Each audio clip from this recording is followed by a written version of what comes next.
Shalom jemaat yang dikasih Tuhan, kita bersyukur untuk sore hari ini kembali kita boleh dipertemukan. Bapak Ibu, hari ini di jam yang bersamaan dengan kita di J27 ada anak-anak yang sedang diajar juga untuk semakin mengenal Tuhan.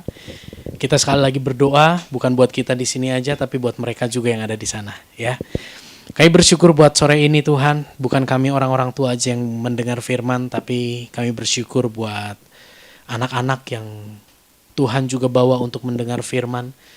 Ada Amora, ada Givariel, ada Nafa, ada Naila, yang saat ini juga sedang dibawa semakin mengenal Tuhan. Tuhan yang memberkati, Lucky, Dela yang melayani di sana, pakai mereka dan setiap benih firman yang ditabur itu boleh mengisi hari-hari anak-anakmu sampai dewasa nanti. Terima kasih, di dalam nama Yesus urapi setiap kami berdoa.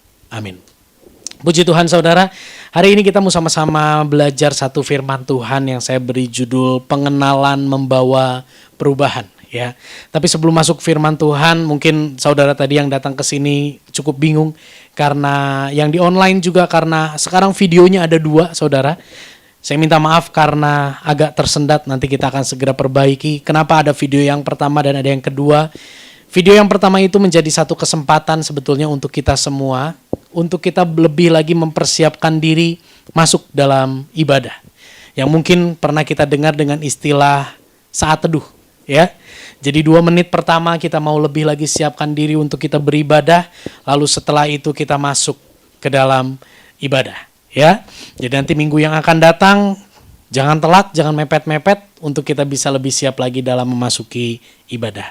Puji Tuhan, hari ini kita mau belajar lagi firman Tuhan, masih belajar tentang jemaat yang belajar dari jemaat yang ada di Tesalonika. Pengenalan membawa perubahan. Kita lihat 1 Tesalonika 1 ayat yang ke-6. 1 Tesalonika 1 ayat yang ke-6, demikian firman Tuhan. Dan kamu telah menjadi penurut kami dan penurut Tuhan. Dalam penindasan yang berat, kamu telah menerima firman itu dengan sukacita yang dikerjakan oleh Roh Kudus.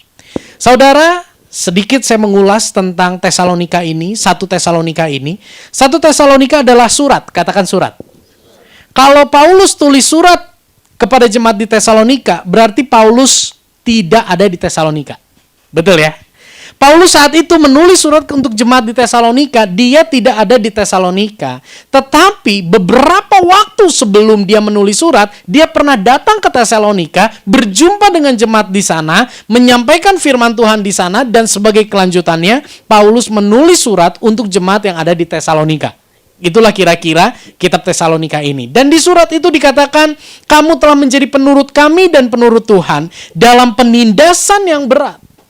Ternyata pertumbuhan jemaat di Tesalonika bukan pertumbuhan yang biasa-biasa aja, tapi di sekitarnya mereka mengalami penindasan yang begitu berat. Nanti kita akan lihat penindasannya seperti apa. Dan yang menarik di sini saya kasih warna merah, kamu telah menerima firman itu dengan sukacita.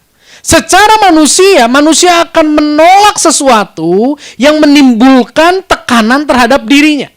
Nature manusia, dia akan menolak atau dia tidak mau menerima sesuatu yang dia tahu itu akan membuat dirinya semakin tertindas.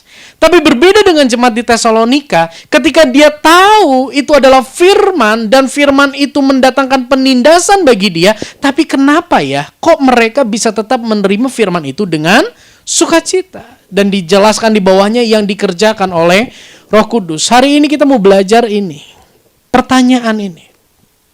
Saudara, apa sih yang dimaksud oleh Paulus tentang firman yang diterima oleh jemaat dengan penuh sukacita sekalipun mereka mengalami penindasan? Apa sih firman yang dipahami atau firman yang dimaksud oleh Paulus? Seringkali saudara, ketika kita mendengar kata firman, apa sih yang ada dalam benak kita? Ketika kita mendengar kata firman Tuhan diucapkan, ayo dengarkan firman Tuhan, ayo baca firman Tuhan, atau firman Tuhan berkata, apa sih yang ada dalam benak kita? Tidak jarang kita memandang firman itu adalah perintah. Tidak jarang kita memandang bahwa firman itu kamu nggak boleh gini, nggak boleh gitu. Tidak jarang kita memandang bahwa firman Tuhan itu bicara gini, kalau kamu lakukan ini, maka kamu akan beroleh itu. Bicara tentang janji. Atau firman Tuhan itu berbicara tentang sesuatu yang mengancam kita. Artinya kalau kita tidak taat, maka ini yang akan terjadi. Saudara, itu merupakan bagian dari firman. Tapi firman yang sesungguhnya, inti utama dari firman, itu bukan bicara tentang perintah, bukan bicara tentang larangan, bukan bicara tentang janji, bukan bicara tentang ancaman. Kalau firman Tuhan, inti dari firman Tuhan itu adalah perintah, sulit seseorang menerima firman itu dengan penuh sukacita. Mereka akan tertekan. Kalau firman Tuhan itu berisi tentang larangan, sulit bagi seseorang untuk menerima firman itu dengan sukacita. Kalau firman itu inti utamanya adalah janji, bagaimana ketika orang sudah melakukan apa yang menjadi syarat, tapi tidak menerima apa yang dijanjikan? Kecewa. Dan firman Tuhan itu, kalau firman Tuhan itu inti utamanya adalah ancaman. Jemaat di Tesalonika mendengar firman, hidup menurut firman, ngalamin tekanan. Kalau firman itu adalah ancaman, mereka akan meninggalkan firman itu. Tapi jemaat di Tesalonika, mereka menerima firman itu dengan penuh sukacita. Itu yang menarik.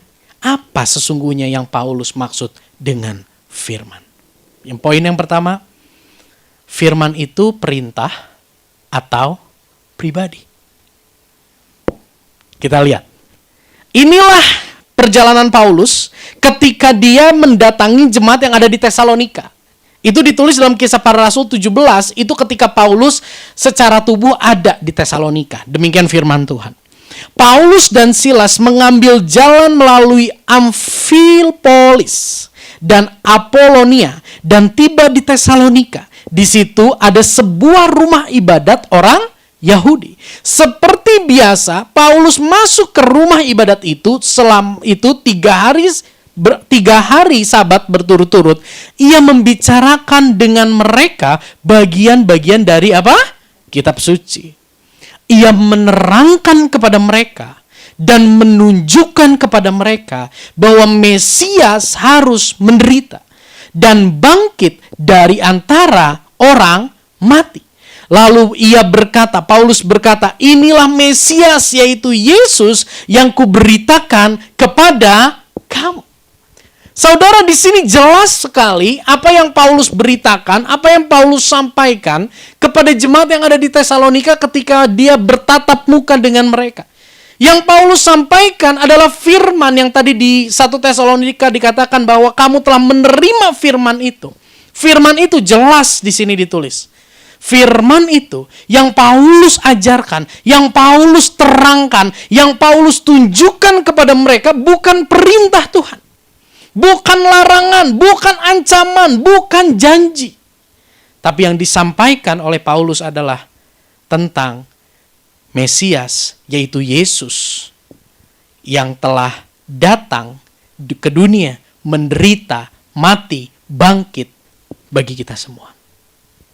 Saudara, pesan utama dari firman yang Paulus ajarkan dan sampaikan kepada jemaat di Tesalonika adalah pribadi Yesus, Mesias yang penuh ketulusan kasih, bukan tentang perintah, larangan, janji, atau ancaman.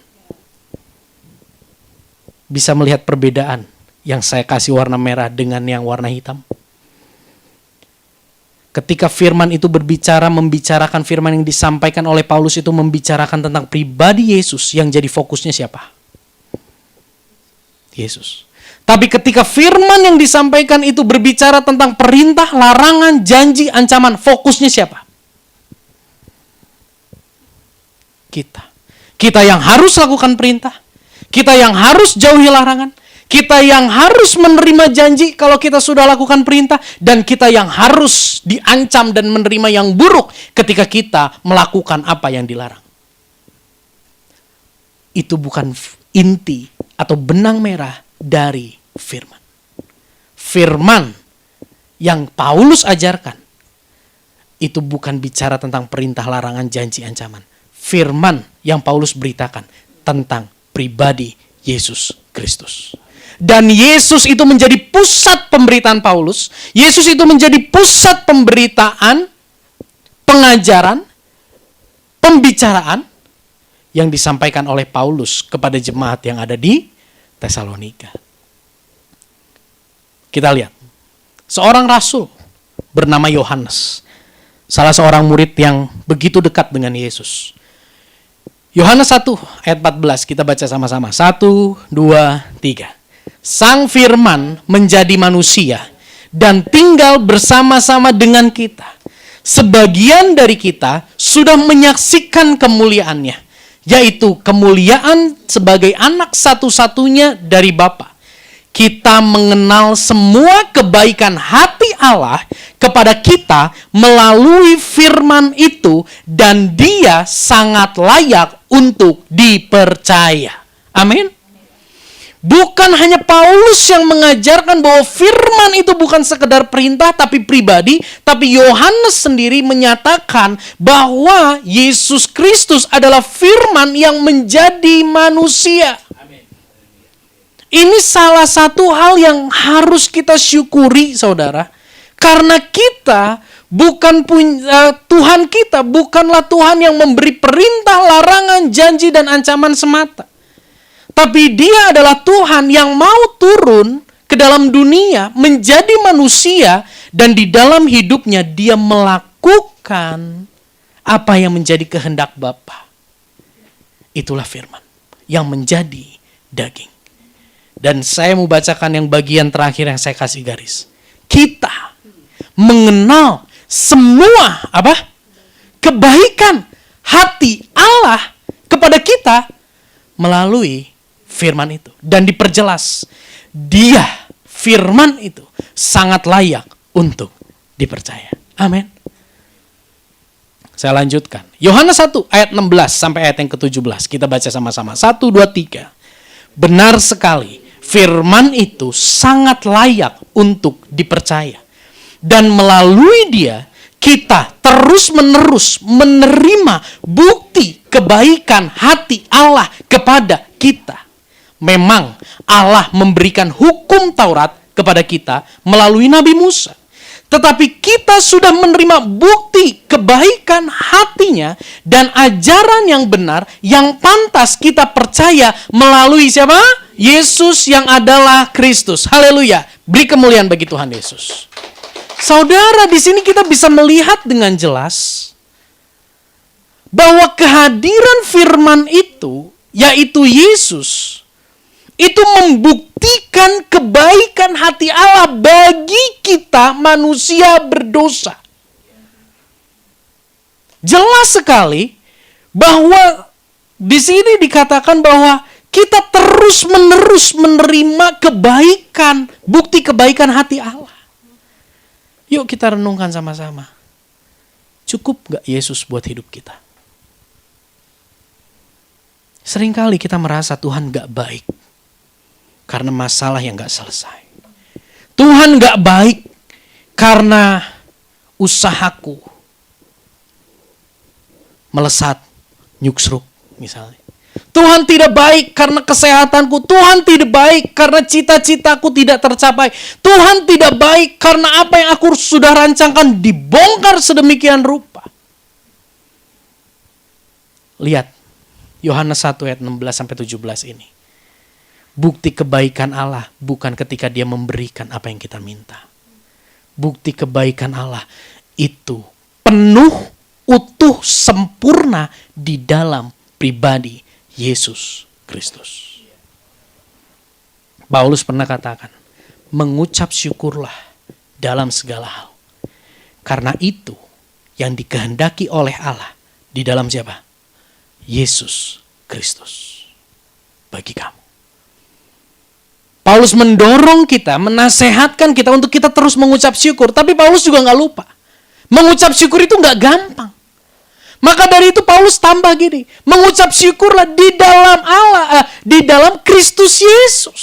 Kenapa? Karena hanya di dalam Kristus Yesus kita menerima bukti-bukti kebaikan hatinya bagi kita manusia berdosa. Dunia hanya bisa memberi hadiah. Hanya Allah yang bisa memberi kita anugerah. Apa bedanya hadiah dengan anugerah?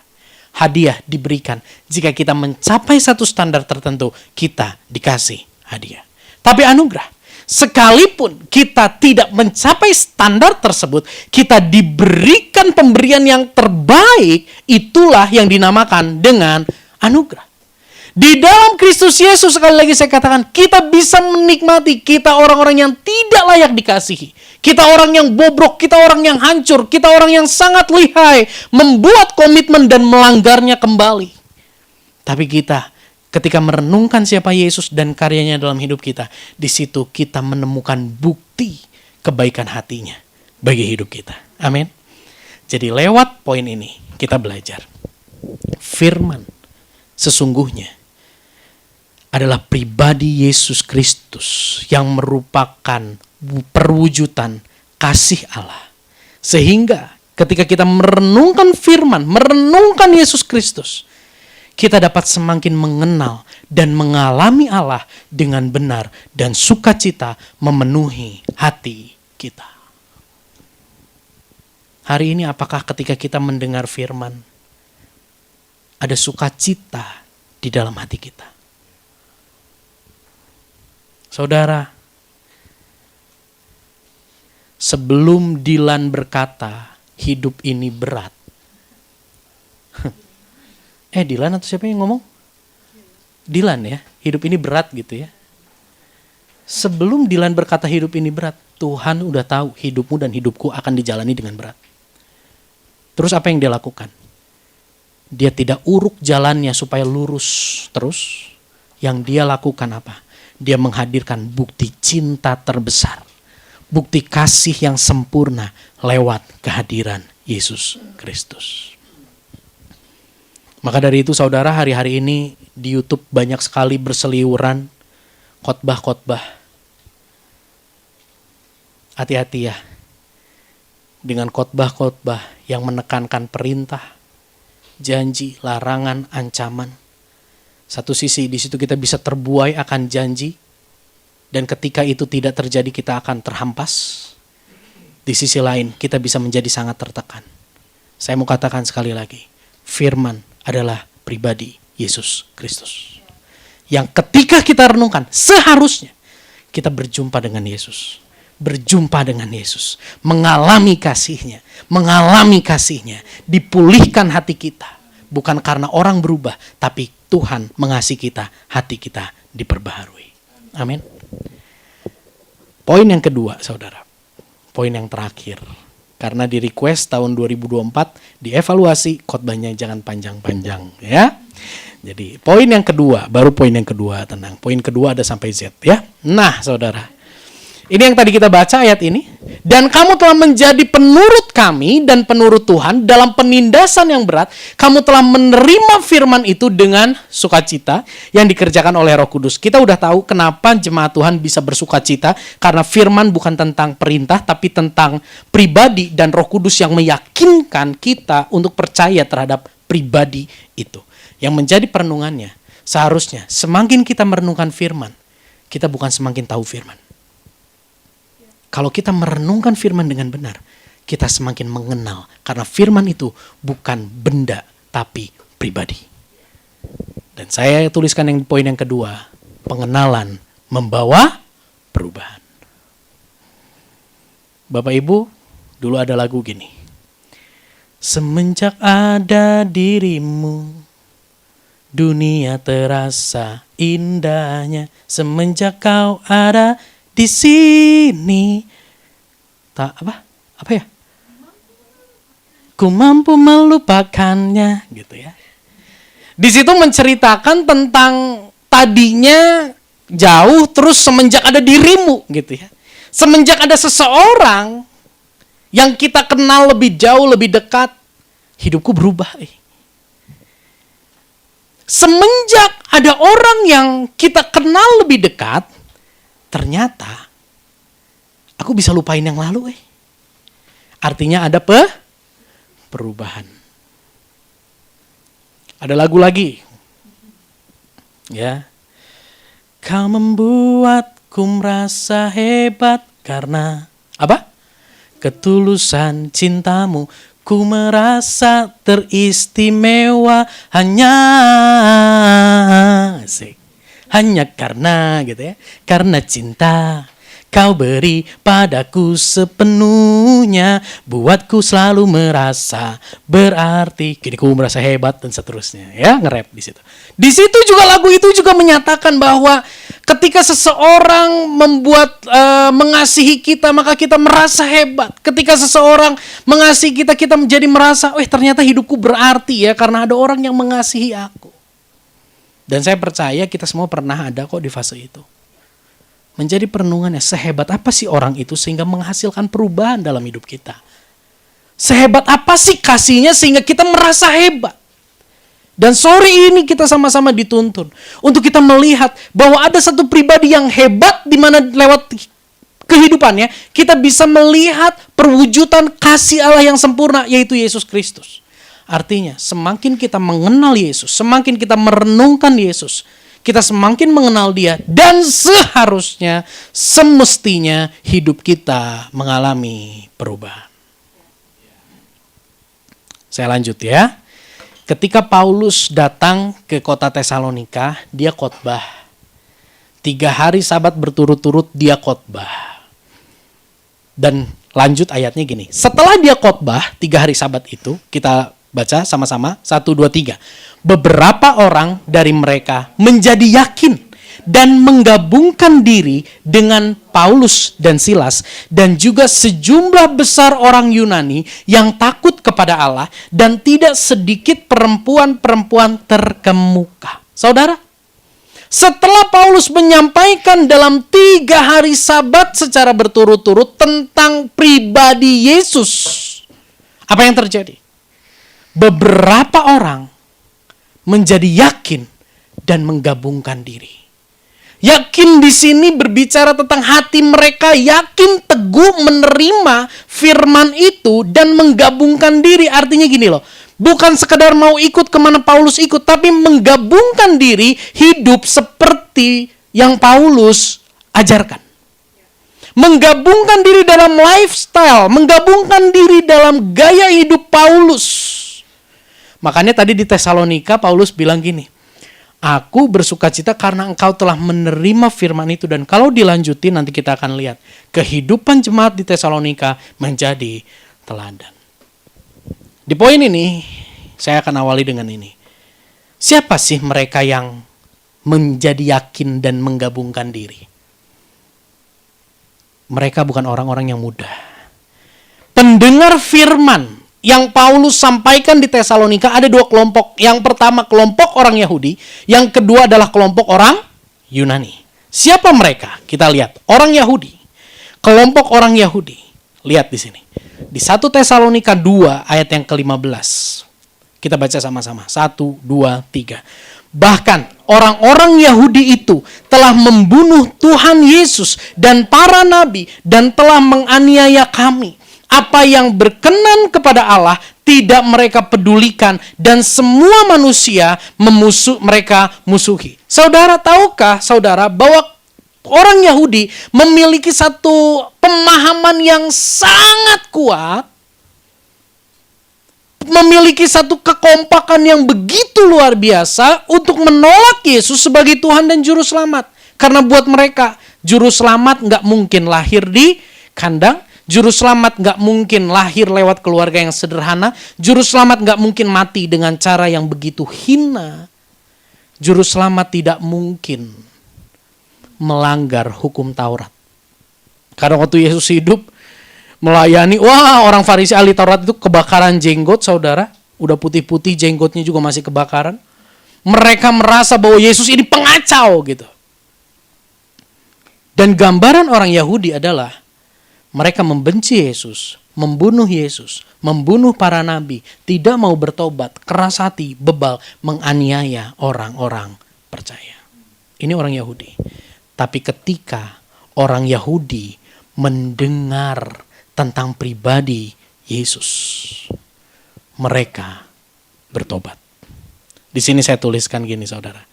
Pengenalan yang benar kepada Yesus itu sanggup mengubah haluan hati yang keras dan menolak menjadi lembut dan menjadi penurut. Saudara, orang Yahudi yang punya karakteristik begitu membenci Yesus, begitu menolak Yesus, menganiaya Paulus dan teman-temannya. Tapi ketika mereka mendengar firman yang adalah pribadi Yesus, yang adalah bukti pernyataan kasih Allah yang terhebat, hati mereka diubah. Haluan hati mereka yang keras dan menolak diubah 180 derajat menjadi hati yang lembut dan nurut sama firman Tuhan, percaya kepada Yesus. Yehezkiel pernah menuliskan berapa ratus tahun sebelum Yesus datang. Yehezkiel menuliskan sebuah nubuatan. Firman Tuhan berbunyi demikian. Aku akan memberikan mereka, kata Tuhan kepada Yehezkiel. Aku akan memberikan kepada mereka hati yang lain dan roh yang baru. Di dalam batin mereka. Juga aku akan menjauhkan dari tubuh mereka hati yang keras dan memberikan kepada mereka hati yang taat. Supaya mereka hidup menurut segala ketetapanku dan peraturan-peraturanku dengan setia. Maka mereka akan menjadi umatku dan aku akan menjadi Allah mereka. Dan ini tergenapi. Dialami oleh jemaat Tesalonika. Jemaat Tesalonika itu campur. Ada Yahudi, ada Yunani. Orang Yahudi tadinya hatinya berontak, menolak, gak mau terima Yesus. Tapi ketika Paulus menyampaikan firman dan Roh Kudus bekerja dalam diri mereka, mereka memiliki pembaharuan hati. Saudara, kita renungkan sejenak yuk perjalanan hidup kita di masa lalu. Siapa sih kita? Sebagian besar dari antara kita adalah orang-orang Kristen dari lahir. Tapi sekalipun status kita lahir di tengah keluarga Kristen, bukankah seringkali hati kita berontak?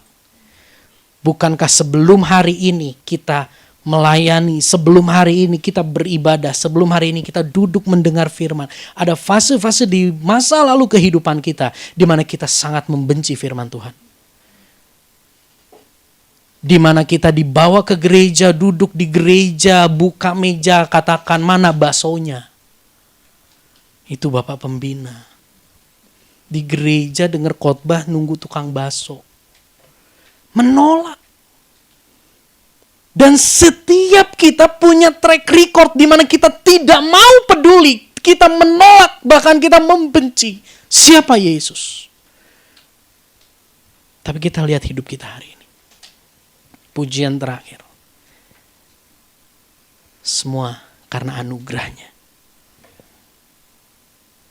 Kenapa hati kita bisa berbalik? Kenapa kita mau duduk diam dengar firman Tuhan?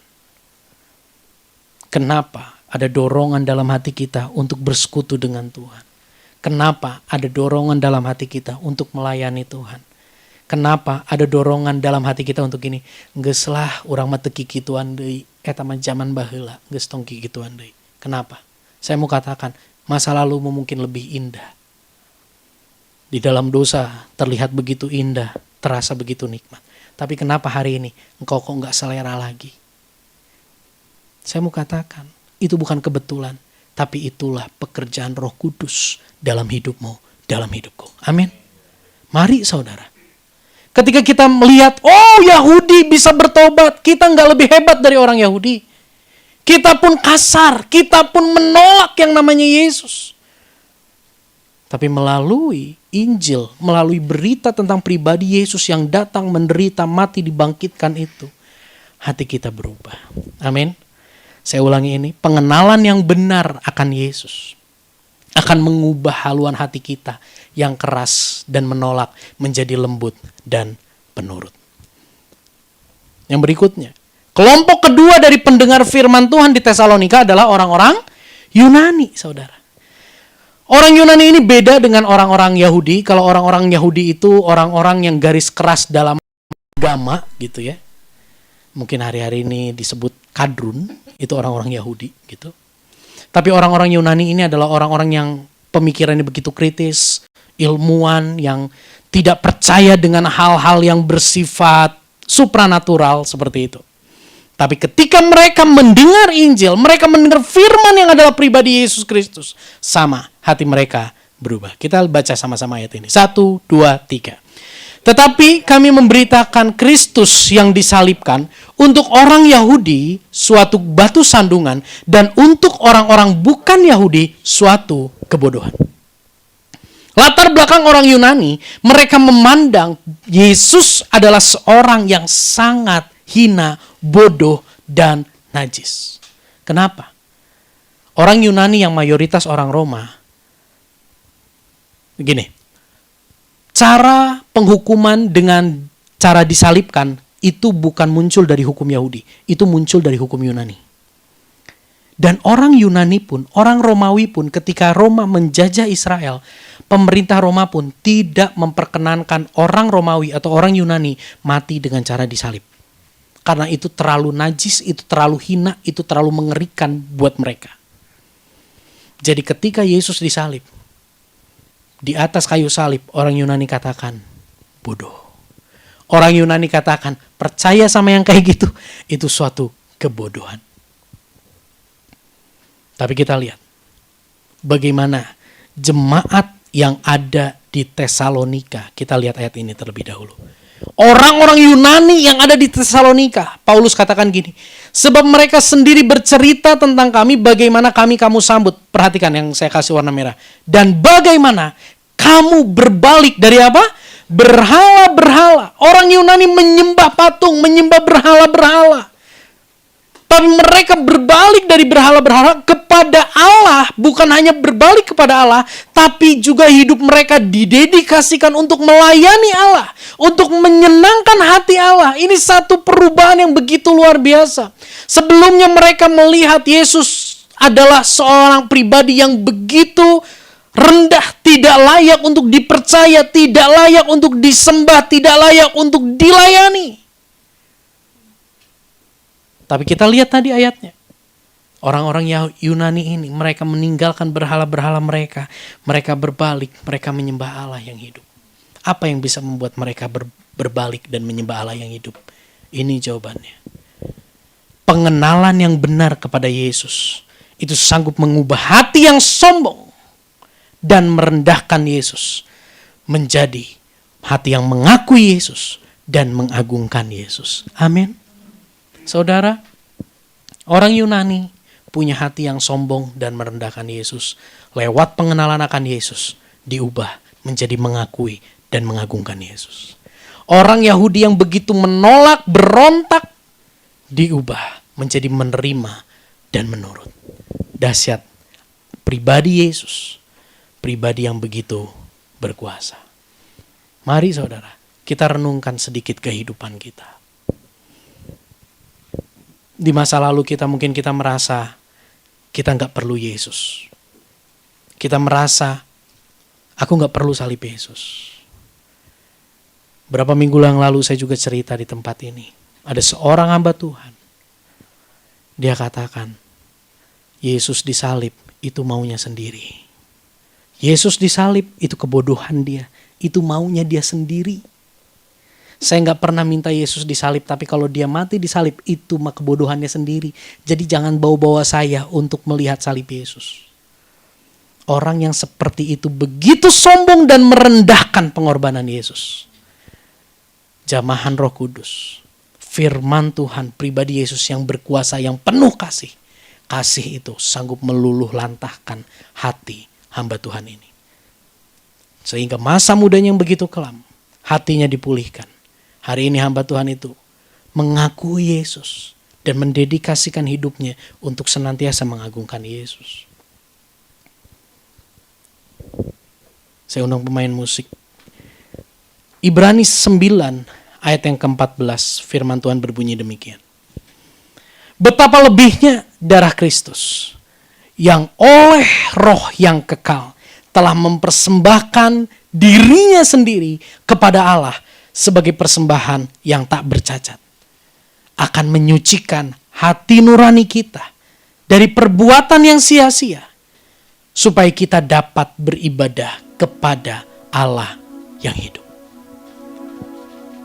Menyucikan hati nurani yang sombong, menyucikan hati nurani yang merendahkan pengorbanan Yesus, menyucikan hati nurani yang menolak, menyucikan hati nurani yang memberontak.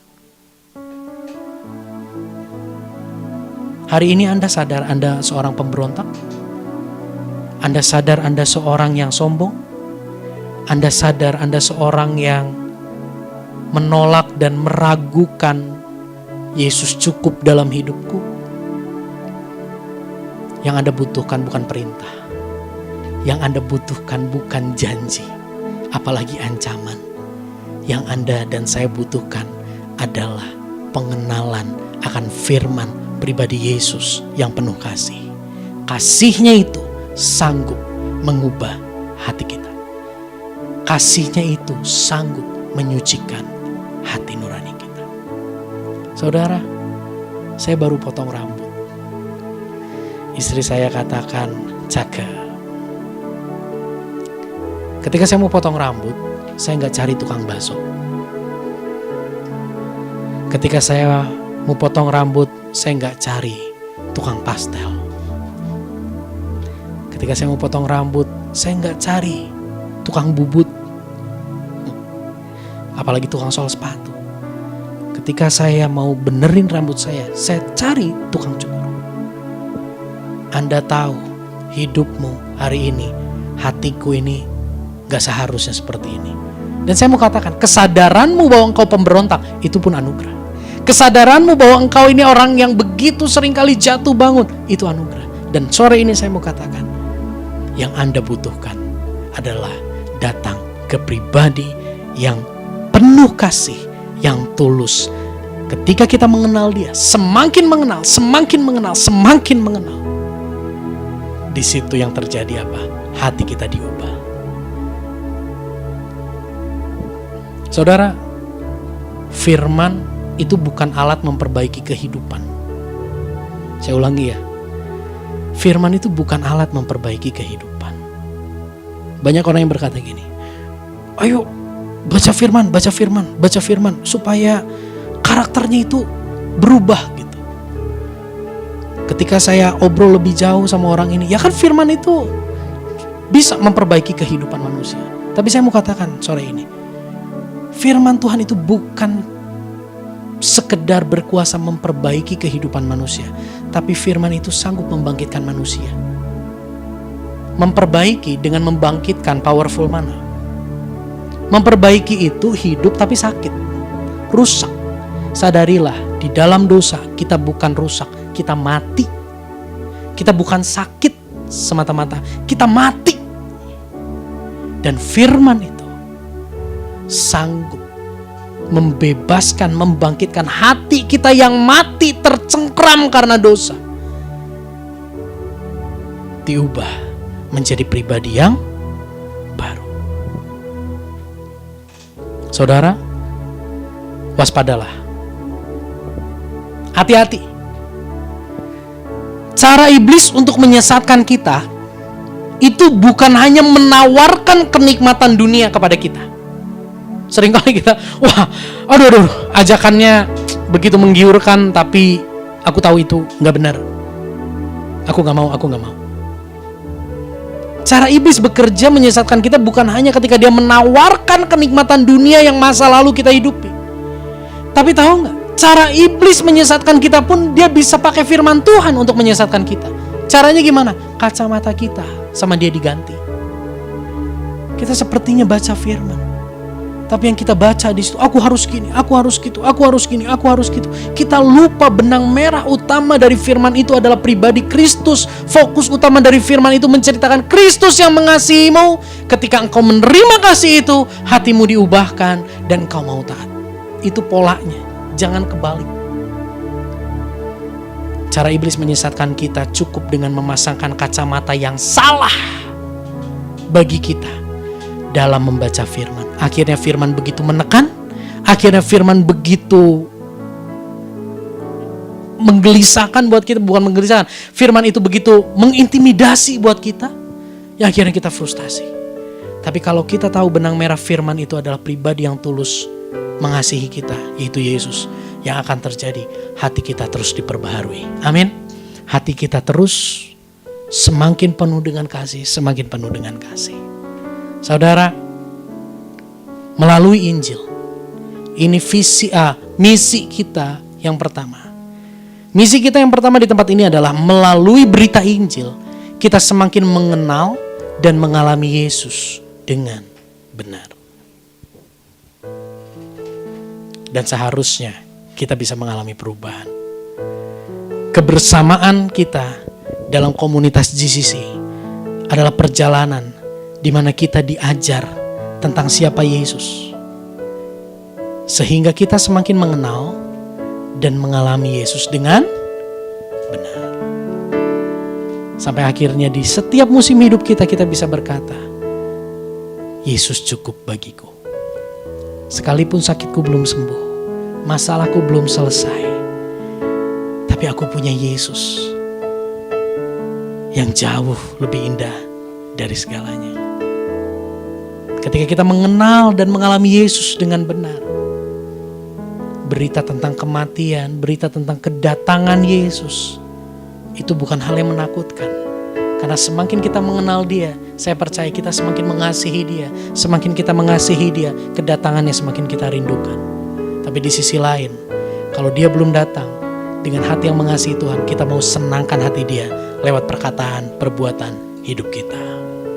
Mari kita tundukkan kepala, kita renungkan firman Tuhan sore ini.